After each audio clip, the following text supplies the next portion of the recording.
Suppose we wanted to use the TVM solver on our TI-83 or TI-84 calculators to figure out the monthly yield for a 20-year annuity. Remember, with annuities, we have to give a time period because our value here, our nest egg, is going to get exhausted by the end of this.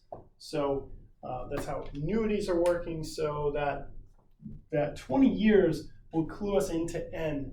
N is basically going to be the total number of payments that we're getting out of this thing. So 20 years times 12, and if you punch that in, your calculator will automatically tell you that this is 240.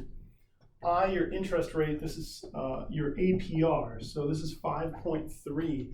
Now, keep it as a percentage. When we're using the formulas, we're going to convert it to a decimal, but in the TVM solver, we can leave it as a percentage, 5.3.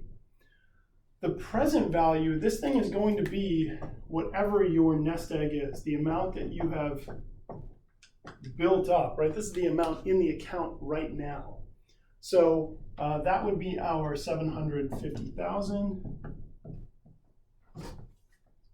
And then our future value, again, for annuities, we want this thing to go down to zero. We want to have everything paid out of this thing. We're going down to zero. Payments per year, well, we're doing monthly yield, so we're going to get 12 payments. And then compounds per year, well, our APR is compounded monthly, so that's going to be 12. And for all of these problems, we're doing payment at the end. And really, these last three, you will probably see me exclude from some of the videos because they're almost always monthly payments, monthly compounds, and then we're assuming that happens at the end of each month. So really, the focus is on these first five. So now the only thing we don't know is the payment, but that's exactly what we're looking for, right? The monthly payment or the monthly yield. Now, if I have my present value as a positive number, this payment is going to come out as a negative number, right? We're going to think about it like it's paying out of the account. The other way that you could think about it, you could make this present value a negative number, and then your payment's going to be a positive number. Just kind of thinking about the money being in the bank versus in your pocket, right? Kind of two different directions on that. So I'm going to leave this positive just because I want to think about the payments as like coming out of the bank account, right?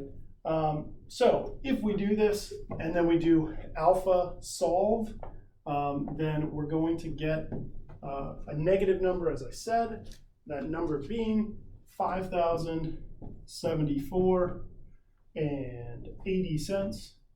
And now this keeps going, so we will have to round this, generally speaking, for these problems. We want to go to the nearest cent, so 2 decimal places.